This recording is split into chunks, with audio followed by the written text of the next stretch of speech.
साधक नाम जपहि लय लाए, होहि सिद्ध अनुमादिक पाए। साधक नाम जपहि लय लाए, जब लो लगाकर सांसों की लय के साथ और अपने आप को नाम के प्रति समर्पित करके जब कोई साधना करता है, साधना एक प्रकार से सीढ़ी चढ़ने की प्रक्रिया होती है। और जब साधना के रूप में जब साधक नाम जपता है तो उसका प्रयास ये होता है कि जितना तय किया है उससे वो नीचे नहीं जाएगा, उससे वो ऊपर जाएगा जरूर। जब निर्णय किया है कि उसको रोज रोज 50 माला जपनी है तो फिर वो नीचे नहीं जाएगा और फिर धीरे धीरे धीरे वो सीढ़ी चढ़ता जाएगा।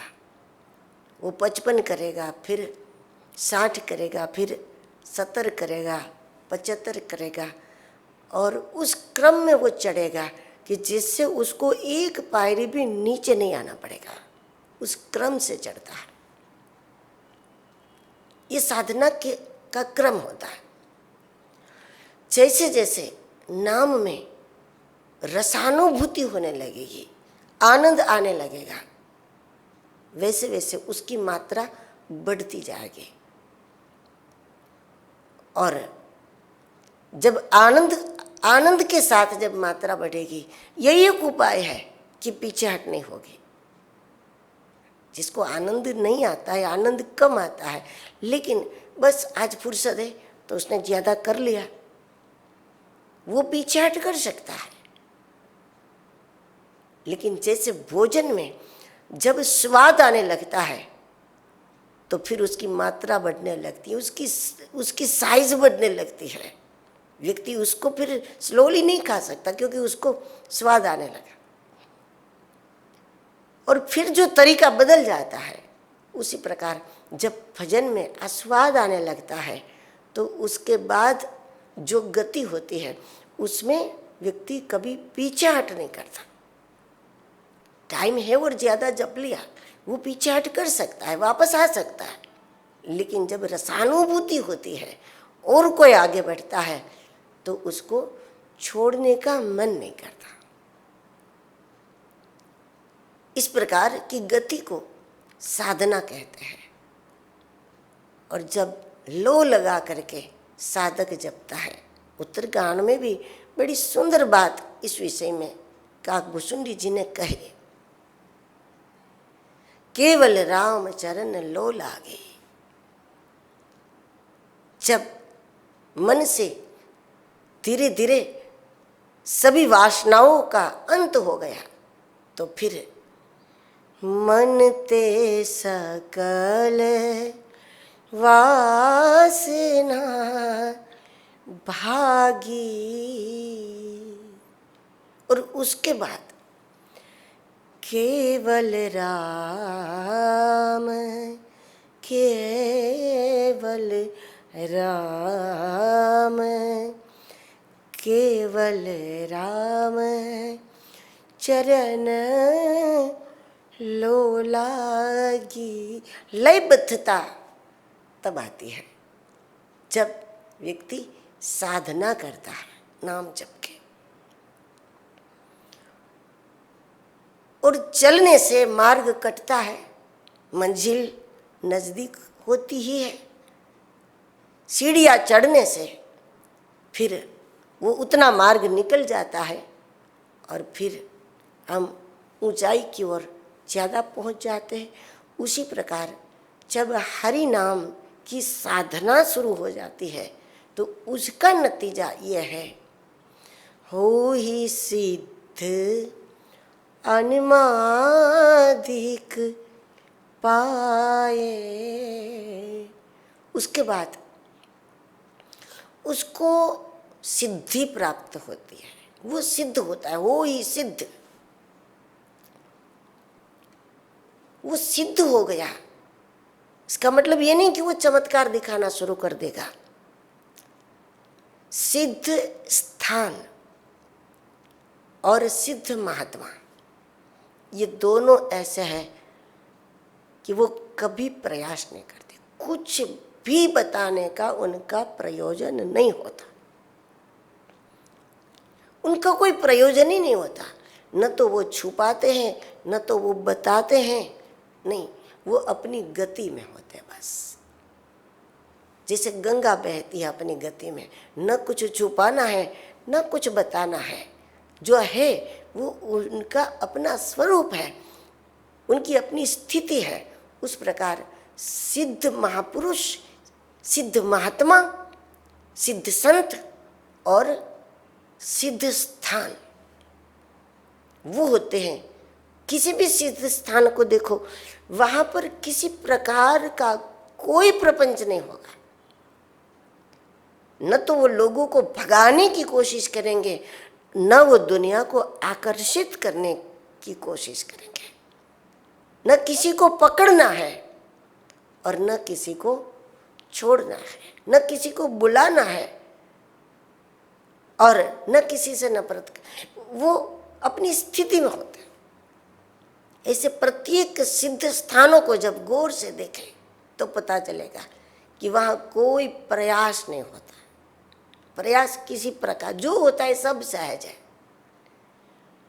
अब उसकी सहजता के कारण जो सफलता उसके पीछे पड़ती है, उसको अगर दुनिया प्रयत्न समझ ले तो ये दुनिया की परेशानी है, ये उसकी बीमारी हुई। वहाँ कोई प्रयोजन ही नहीं होता, वो अपनी गति में होते हैं। उन्हें किसी को प्रभावित करने का कोई मतलब ही नहीं होता, क्योंकि वो स्वयं अपने इष्ट में प्रभावित है। जो स्वयं अपने कृष्ण से प्रभावित है, स्वयं अपने राम से प्रभावित है, जो स्वयं अपने सद्गुरु के प्रभाव में है, और वो खुद ही तो अभिभूत है अपने इष्ट में, तो उनको कहाँ फुर्सत है दुनिया को प्रभावित करके अपने पीछे लगाने की। उन्हें अच्छा भी नहीं लगता कोई उसके पीछे पड़ जाए, तो ऐसे में उसका कोई प्रयोजन नहीं होता। सिद्ध संत और सिद्ध स्थान अपनी ओर से कोई प्रयास नहीं करता दुनिया को कुछ भी दिखाने का या बताने का या प्रभावित करने का, लेकिन जो प्रभाव है दुनिया पर उसका, वो उसकी स्थिति का होता है। वहाँ का हवामान बोलता है, वहाँ का माहौल बोलता है, वहाँ की ऊर्जा बोलती है, वहाँ की शांति बोलती है, वहाँ की प्रसन्नता बोलती है। और अनायास जो घटनाएं वहाँ पर घटती रहती है वो सामान्य नहीं होती। वो संत दिखने में सामान्य होंगे शायद, वो स्थान दिखने में छोटा सा या सामान्य हो सकता है, लेकिन वहाँ घटने वाली घटनाएं असामान्य होती है। तो घटना बोलती है, हवामान बोलता है, लोगों की अनुभूति बोलती है, वहाँ की शांति बोलती है, और वहाँ की ऊर्जा बहुत कुछ बता देती है कि यहाँ कुछ तो लोचंबुक पड़ा है, यहाँ कुछ तो ऐसा चुंबक है जो दुनिया की अनगिनत आत्माओं को अपनी ओर खींच रहा है। कुछ तो है, वो खुद नहीं बोलता। हो ही सिद्ध अनिमादिक पाए, वो सिद्ध हो जाता है। इसका मतलब है वो स्थिर हो जाता है।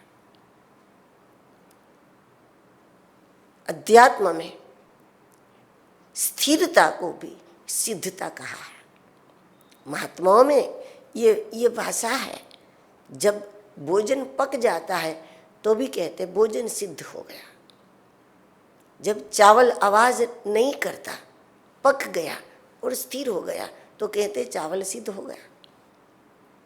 जब खिचड़ी आवाज़ नहीं करती, पक गई, तैयार हो गई, तब कहते खिचड़ी सिद्ध हो गई, रोटी सिद्ध हो गई, रसोई सिद्ध हो गई। मतलब परिपक्वता, वो परिपक्व हो जाता है, वो स्थिर हो जाता है। आत्मन्येवात्मना तुष्ट है, वो अपने आप में तृप्त हो जाता है, संतुष्ट हो जाता है। उसको लगता है मुझे सब मिल गया, मुझे सब मिल गया, सब मिल गया। अब क्या चाहिए? धनवान तरसते जिस धन को उससे भी बढ़कर पाया है। गुरुदेव के चरणों में हमने जिस दिन से शीश झुकाया है, तब से मेरा जन्म हुआ और सफल हुई यह काया है। जग की मुझे परवाह नहीं, दुनिया से कोई आश नहीं, क्योंकि धनवान तरसते जिस धन को उससे भी बढ़कर पाया है। तो उसके बाद व्यक्ति अपने आप में तृप्त होता है। और इसी बात को कहा, हो ही सिद्ध अनमादिक पाए, साधक नाम जपहि लय लाए। हो ही सिद्ध अनमादिक पाए। फिर वो स्थिर हो जाता है, शांत हो जाता है, प्रशांत हो जाता है। तो इस प्रकार की सिद्धि को प्राप्त कर लेता है। अथवा ये कहे कि नाम सिद्ध हो जाता है, बाद में उसे जपना नहीं पड़ता। जैसे भजनों में कहते हैं कि रोम रोम हर बोले, उसको जपना नहीं पड़ता, उसका रोम रोम राम भजन में लग जाता है। हरि बोला देता, हरि बोला खेता, हंसता खेड़नता हरि बोला। तो चलते में फिरते में उसके रोम रोम से उनकी हर सांस हरि नाम में हो जाती है। उसको जपना नहीं पड़ता जब नाम सिद्ध हो गया। ऐसे नाम सिद्ध महात्मा जिस पर कृपा दृष्टि भी कर दे, उसकी भी नाम में रुचि हो जाती। अब नाम तो सबको मालूम है, लेकिन फिर भी सब बजते नहीं। अब जब शास्त्रों में इतनी नाम की महिमा भरी है, तो कम से कम दुनिया के प्रत्येक मनुष्य के मन में ये बात तो आनी चाहिए कि चलो टेस्ट कर लेते,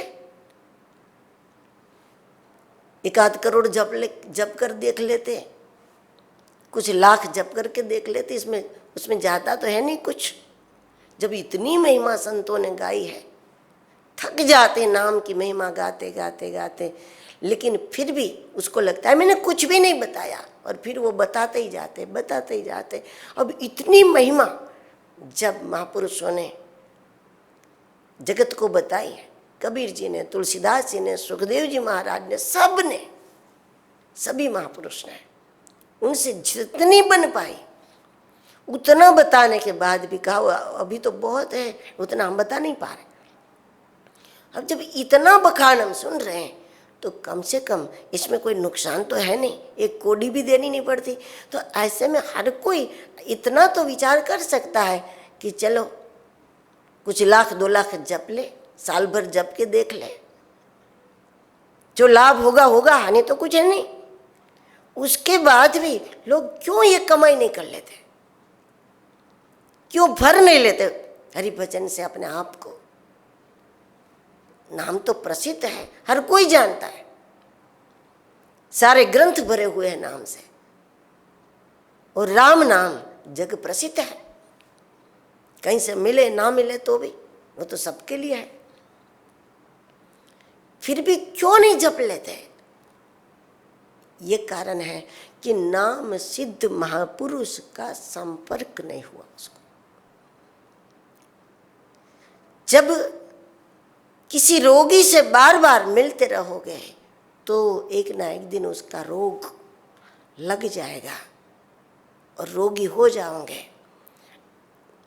उसी प्रकार भजनानंदियों से जब मिलते रहेंगे और ऐसे में जब कोई नाम सिद्ध संत मिल गए तो उनका स्पर्श भी हो गया तो नाम की रुचि बन जाएगी, नाम में स्वाद आने लगेगा, नाम में आनंद आने लगेगा। पहले थकान आती थी, अब आनंद आने लगेगा। उनकी दृष्टि भी पड़ जाए हमारे ऊपर तो नाम में रुचि जाग जाएगी। उनके दो शब्द भी मिल जाए तो नाम में रुचि जाग जाएगी।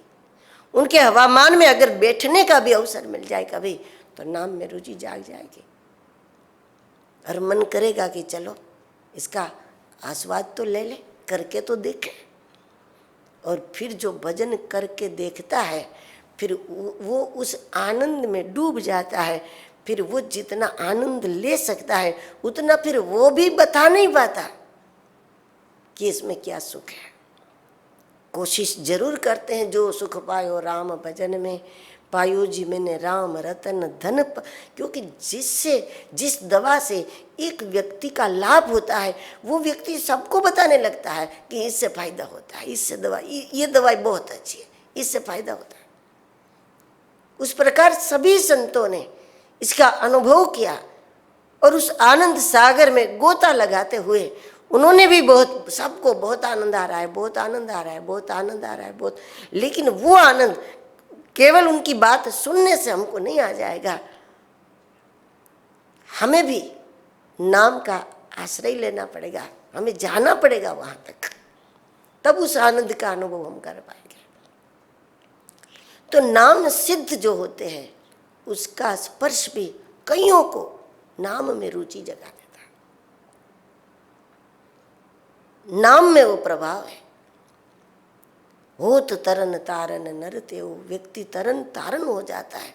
जो स्वयं डूबता था और औरों को भी डुबाता था दुनिया में, वही व्यक्ति जब नामनिष्ठ हो जाता है तो वो तरन तारन हो जाता है।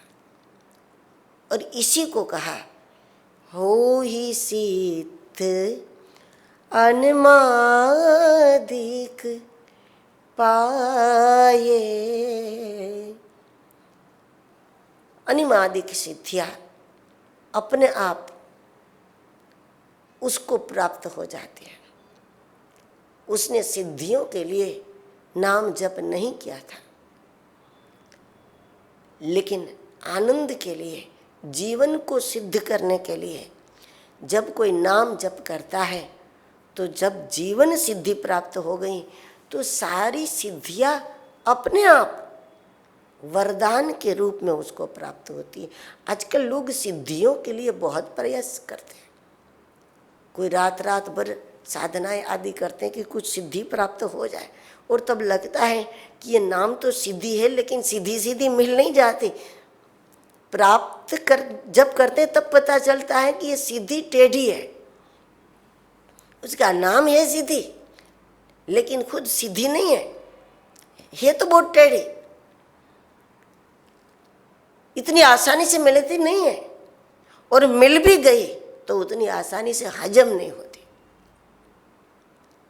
कभी कभी आगे चलकर वो हमारे पतन का भी कारण बन जाती है वो सिद्धियां। लेकिन वास्तव में सिद्धि का सुख तब है कि जब वो हमें वरदान में प्राप्त हो, वो खुद चलकर, हम उसके लिए प्रयास न करें लेकिन वो हमें वरदान में प्राप्त हो। जैसे हनुमान जी को अष्ट सिद्धि नवनिधि के दाता, असबर दीन जानकी माता। केवल अष्ट सिद्धि नवनिधि सीता जी ने हनुमान जी को दी, इतना नहीं, अष्ट सिद्धि नवनिधि का दाता बनाया कि जिस पर तुम्हारी कृपा हो जाएगी उसको अष्ट सिद्धियां प्राप्त हो जाएगी, नवनिधियां प्राप्त हो जाएगी। अष्ट सिद्धि नवनिधि के दाता बना दिया हनुमान जी को। केवल सिद्धियां नहीं दी, सिद्धि के दाता भी बना दिया सीता जी ने उनको। लेकिन क्या हनुमान जी इसके लिए गए थे सीता जी के पास कि मुझे सिद्धियां मिल जाए, मैं अष्ट सिद्धि नौ निधि का दाता भी हो जाऊं? इसके लिए तो नहीं गए थे। और जो मिला वो उन्हें वरदान में प्राप्त हुआ। ये सब कुछ अजर अमर गुण निधि सुत हो, करहु बहुत रघुनायक छोहु। ये सब कुछ वरदान में प्राप्त हुआ।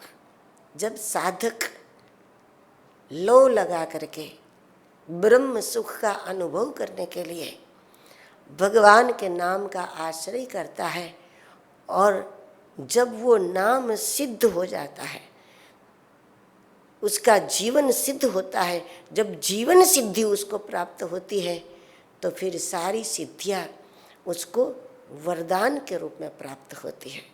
और वरदान कौन देता है?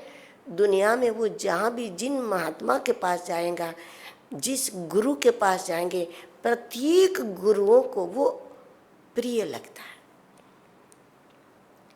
प्रत्येक संत को, प्रत्येक महापुरुष को वो अपना लगता है। और जैसे पिता अपनी संपत्ति अपनों को देता है, उस प्रकार जो सबको अपना लगने लगता है, ऐसे साधक को दुनिया भर के सिद्ध महापुरुष अपनी अपनी शक्ति प्रदान करने लगते हैं। तब उनको खुद को ही नहीं पता होता कि उन्हें कितना कुछ मिल गया है। इस प्रकार वो ही सिद्ध अनिमादिक पाए। और जो आर्त होता है, जिसके जीवन में कोई बड़ा दुख है, जप ही नाम जन आरत भारी, जिस पर कोई भारी संकट है, तत्क्षण वो उस दुख से मुक्त होना चाहते। कभी कभी जीवन में ऐसा कोई कष्ट होता है कि हमारे पास समय नहीं होता कि हम चारों धाम का लें, इससे इस दुख से हमारी मुक्ति हो जाए। इतना टाइम नहीं होता, क्योंकि सेकंड सेकंड हमारे लिए जब कठिन होता है, हमारे प्राण संकट में होते हैं, जान खतरे में होती है, एक एक पल हमारे लिए युग के समान होती है, उस समय तो हम और कुछ नहीं कर सकते कि चलो सुंदरकांड का पाठ कर ले, चलो थोड़ा गीता पाठ कर ले। ये सब अपने आप में अद्भुत है। लेकिन कभी कभी कोई कोई कष्ट ऐसा होता है कि उतना भी समय नहीं होता हमारे पास, तब क्या करें? तो बताया कि जब ऐसा कोई भारी संकट है, जप ही नाम जन संकट भारी, जब भारी संकट है और हमें तत्क्षण उससे मुक्त होना है, हमारे लिए सेकंड सेकंड कठिन है, तब हम और कुछ भी नहीं कर, हम स्तुति भी नहीं कर सकते, क्योंकि स्तुति करने में भी 5-10 मिनट लग सकता है। हमारे पास स्तुति करने का टाइम नहीं है, हमारे पास पाठ करने का टाइम नहीं है, हमारे पास तीर्थ में जाने तक का टाइम नहीं है, हम मंदिर की सीढ़ी तक नहीं चढ़ पा रहे। और ऐसे में जब हमें तत्क्षण कोई मदद चाहिए, तो तत्क्षण हमारी मदद नाम करता है। और जब नाम जप का आश्रय ले लिया जाए, तो उसी समय मिट ही कुसंकट हो ही सुखारी, जप ही नाम जन आरत भारी, मिट ही कुसंकट होई सुखारी, मिट ही कुसंकट होई सुखारी। उसी समय हमारे पास केवल और केवल नाम का ही आधार होता है। जब नाम जब आर्तता से करें तब गिनती वाला भजन उस समय नहीं चलेगा, तब आर्तता से करना है। जप ही नाम जब आर्त भारी, तब आर्तता से नाम जपना है। जैसे कोई पानी में डूब रहा हो तब वो गिनती से नहीं बोलता कि 108 बार बचाओ बोलना है मुझे, तब तो वो लग जाता है बस। उस प्रकार जब आर्तता से, तीव्रता से जब नाम जप का आश्रय कर लिया जाए तो वो संकट टल जाता है, या फिर वो संकट भी हमारे लिए बड़े सुख का कारण बन जाता है। वो कष्ट जितना भारी था, बाद में पता चलता है कि अगर इतना भारी कष्ट जीवन में नहीं आया होता तो इतना भारी सुख भी हमें प्राप्त नहीं हो सकता था। मतलब वो कष्ट हमारा विनाश नहीं करेगा, वो दुख हमारे पतन का कारण नहीं बनेगा, वो दुख हमारे एक नए जीवन का कारण बन जाएगा। एक नया ही अवसर उस कष्ट के कारण जीवन में एक बड़ा अवसर में प्राप्त हो जाएगा, उसका वो कारण बन जाएगा जब आर्त जपता है तो। और इसलिए बताया कि नाम जप करने वालों की भी अलग अलग भूमिका है।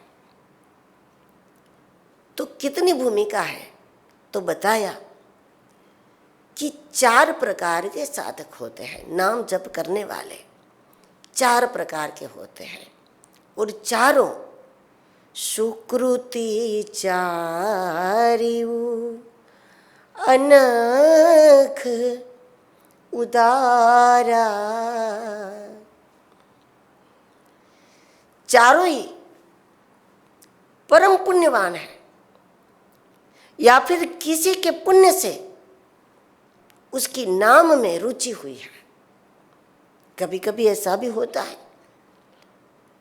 कि हमारी नाम जप में रुचि इसलिए भी हुई हो, या पिछले जन्म में हमने थोड़ा बहुत किया, या फिर इसलिए भी नाम में हमारी रुचि होती है कि हमारे दादा परदादा उनमें से कोई ऐसे थे जो खूब जप करते थे, खूब माला जपते थे, और उसी परंपरा का शरीर जब हमको प्राप्त होता है, उसी परंपरा की जब धातु हमको प्राप्त हुई तो उस धातु में नाम निष्ठा आ जाती है। तो ऐसे परिवार के बच्चे बचपन से भगवान नाम में रुचि रखते हैं, बचपन से मंदिर जाने में रुचि रखते हैं, क्योंकि उसको धातु में ये बात आ गई हो। या फिर कोई ऐसी भजनानंदियों की परंपरा से हम जुड़ गए तो उस गुरु परंपरा ही भजनानंदियों की है, विरक्तों की है, वैरागियों की है, भजनानंदियों की है। तो फिर उसी में जब हमारा लालन पालन और अधिकांश समय उसी में हमारा गया, तो उससे भी जहाँ के माहौल में भजन ही है। ऐसे कई गुरुजन इस देश में हैं जिनके माहौल में वैभव है ही नहीं, किसी प्रकार की विलासिता नहीं है। ऐसा नहीं कि वो गरीब है इसलिए कोई व्यवस्था नहीं है, गरीब है इसलिए कोई वैभव नहीं है, ऐसी बात नहीं है। लेकिन वो परवाह नहीं करते उसका प्रयास ही नहीं है। वो वैभव खड़ा करके किसी के मन को उससे प्रभावित भी नहीं करना चाहते हैं, क्योंकि वो तो संसार में भी सबको प्राप्त है। अब दुनिया को उससे मुक्त कराना है तो फिर उससे मुक्त माहौल भी देना पड़ता है। ये भी एक कारण है। सिद्ध महापुरुषों के आसपास में देखो तो इतनी कोई व्यवस्था नहीं होती। व्यवस्था देखकर जाने वाले लोग उनके पास नहीं जाते। सही में गुरु की तलाश में, गुरु की खोज में, गुरु की प्राप्ति के लिए कोई व्यग्र होता है, वो ही उनके पास जाकर के बैठता है। क्योंकि व्यवस्था के विलासी लोगों को तो वो राशि नहीं आएगा बिल्कुल। तो इसलिए नहीं होता कि वो कोई उनके पास व्यवस्था नहीं है, कि वो गरीब है। लेकिन वो माहौल ही ऐसा रखना चाहते हैं। और उस माहौल में जब हम जुड़ गए तो विलासिता नज़र ही नहीं आती। वह नाम है, भजन है, परोपकार है, परमार्थ है, देने की ही बात है, लुटाने की ही बात है। तो इससे भी भजन की हमारी, नाम जप की हमारी स्थिति बन जाती है। तो ये 4 प्रकार के बताएं। कोई आर्त हैं, कोई अर्थार्थी हैं, कोई जिज्ञासु हैं और कोई ज्ञानी भक्त होते हैं। और ये चार अनख सुकृति, चारों ही सुकृति है, चारों ही अनग है और चारों ही उदार हैं, जो हरि नाम में निष्ठा रखते हैं।